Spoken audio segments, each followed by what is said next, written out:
Hi అండి. Welcome to story book audio. ఈ కథ మీకు నచ్చినట్లయితే లైక్ చేయండి, షేర్ చేయండి, సబ్స్క్రైబ్ చేయండి. ఏమన్నావ్? అంటూ తన కోపాన్ని చూపులతోనే చూపించాడు యష్. సార్ షటప్ అంటూ మహి చేతిని పట్టుకొని కోపంగా గేట్ బయటికి నెట్టి, ఇంకోసారి మా ఇంటికి వచ్చావంటే అదే నీ జీవితంలో ఆఖరి రోజు అవుతుంది మహి అని కోపంగా యష్ లోపలికి వెళ్ళగానే మహి ఏడుస్తూ చూసింది. అప్పటికే ఇదంతా చూసిన సూరిబాబు బాధగా మహిని చూశాడు. అమ్మా, ఎందుకమ్మా ఇక్కడికి వచ్చి ఇలా బాధపడుతున్నావు?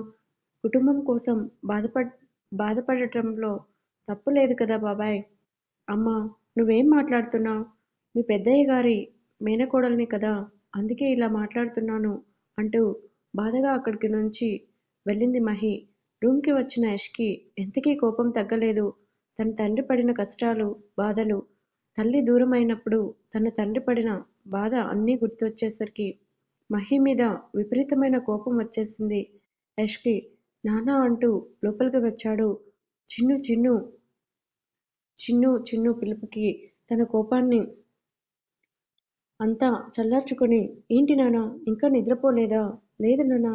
సరేరా, జోకొడతాను. నాన్నా, భోజనం చేశావా? చేశాను నాన్నా. అబద్ధం చెప్పకు నాన్నా. మహి ఆంటీ వంట చేసిందనే కదా నువ్వు భోజనం చేయలేదు. చాచా, అలాంటిదేం లేదు నాన్నా. మధు అమ్మని ఇంటి దగ్గర డ్రాప్ చేశాను కదా, వాళ్ళు నాకు భోజనం పెట్టారు. ఏంటి? అవును నాన్నా, చాలా ఎక్కువ తిన్నాను. మదమ్మ వద్దన్నా సరే కొసరు కొసరు వడ్డించింది అని యష్ చెప్పగానే చిన్ను నవ్వుతూ యష్ భుజంపై తలని వాల్చాడు. నాన్నా, ఏంట్రా? నాకు అమ్మ లేదు ఎందుకు? చిన్ను మాటకి యష్ సైలెంట్ అయ్యాడు. చెప్పు నాన్నా, నాకు అమ్మ లేదు ఎందుకు? తొందరలోనే వస్తుంది నాన్నా, పడుకో అంటూ కొడుకు తల నిమురుతూ బెడ్ మీద వాలాడు యష్. తనలో తానే ఆలోచిస్తూ నిద్రలోకి జారుకున్నాడు. సూర్యకిరణాలు ఫేస్ మీద పడేసరికి బద్ధకంగా కళ్ళు తెరిచింది మధు. గోడకి ఉన్న గడియారం 8 చూపటంతో గబగబా పైకి లేచి, ఇడియట్, ఆఫీస్లో చేరానో లేదో, కనీసం ప్రశాంతంగా నిద్రపోవటానికి కూడా లేదు. ఛ! నన్ను 9 కల్లా ఆఫీస్కి రమ్మని ఈయనగారు మాత్రం 10 గంటలకి వచ్చినా నా మీద ఎగురుతాడు. ఏంటో వీడికి, నేను బాగా అలసైపోయాను అనుకుని టవల్ తీసుకొని వాష్రూమ్కి వెళ్ళి ఫ్రెష్ అయి బయటికి వచ్చింది మధు. మధు ఆ నాన్న అంటూ జడ వేసుకుంటూ బయటికి వచ్చి, ఏంటి నాన్నా, రేపు ఆఫీస్కి లీవ్ పెట్టమ్మా. రేపా? ఎందుకు నాన్నా? ఈవినింగ్ చెప్తాను. నాకు ఆఫీస్కి టైం అవుతుంది. నాన్నా, చెప్పు మధు, నిజం చెప్పండి. ఎందుకు లీవ్ పెట్టమంటున్నారు? సార్కి కారణం చెప్పాలి కదా నేను. సార్ అడిగితే నీకు పెళ్లి చూపులని చెప్పుమ్మా. ఏంటి? నొసలు చిట్లించి అడిగింది మధు. అవున్రా, వచ్చాక మాట్లాడతాను అంటూ మధు చూసే చూపుకి తట్టుకోలేక గబగబా బయటికి వెళ్ళాడు సురేష్. కంగారుగా జడ వేసుకొని తన బ్యాగ్ తీసుకొని హాల్లోకి వచ్చి, అమ్మా, ఏంటి మధు, నాన్న ఏరి? ఇప్పుడే ఆఫీస్కి వెళ్ళారు. నాన్న చెప్పేది నిజమేనా? అవును, మీకు తెలుసు కదా, నాకు అప్పుడే పెళ్లి చేసుకోవడం ఇష్టం లేదని. మరి సడన్గా ఏంటిది? మధు, ఇప్పుడు ఎందుకు అంత కోపం? నువ్వు జాబ్ చేశాక అయినా నీకు పెళ్లి చేయాలి కదా, అందుకని ముందుగానే నా గొంతు కోయాలని చూస్తున్నారు అంతేనా? అది కాదు మధు.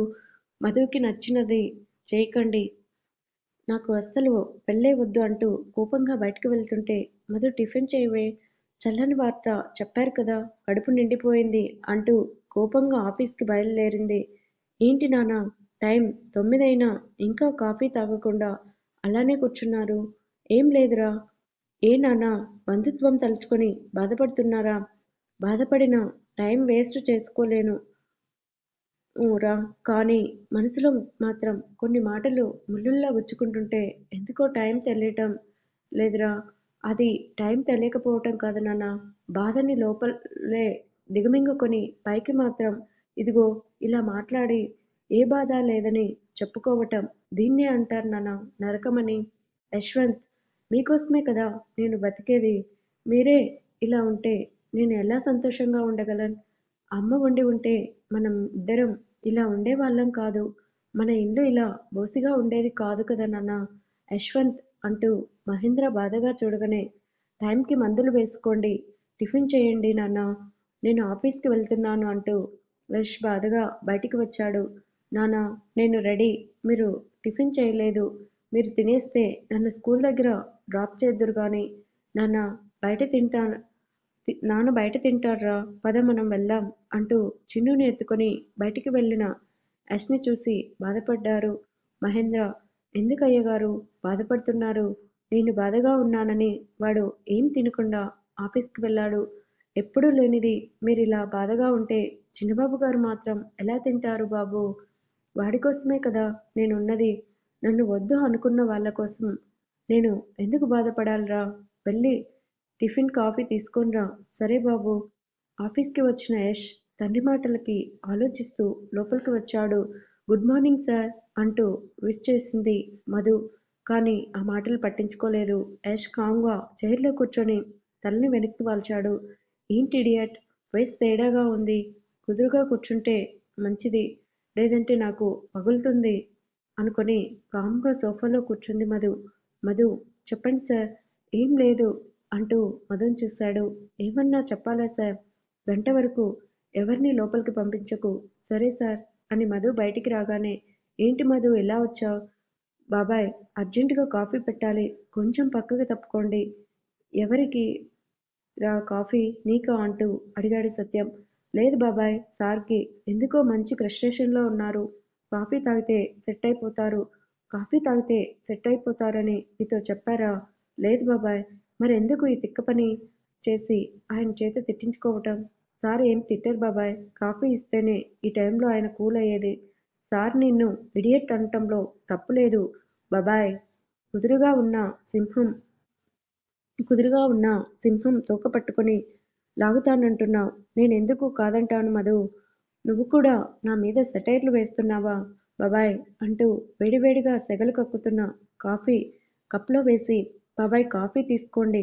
నాకెందుకు మధు, నా కాఫీ తాగినంత మాత్రాన మీరు ఇడియట్ అయిపోర్లే అంటూ నవ్వుతూ కాఫీ కప్ పట్టుకొని యష్ ఛాంబర్కి వచ్చింది మధు. అతనైతే ఈ లోకంలో లేడు. కాఫీ అంటూ అతని ముందు పెట్టింది మధు. తెచ్చింది ఎవరూ చూడకుండా కాఫీ చిప్పేసి అలా కళ్ళు మూసుకున్నాడు.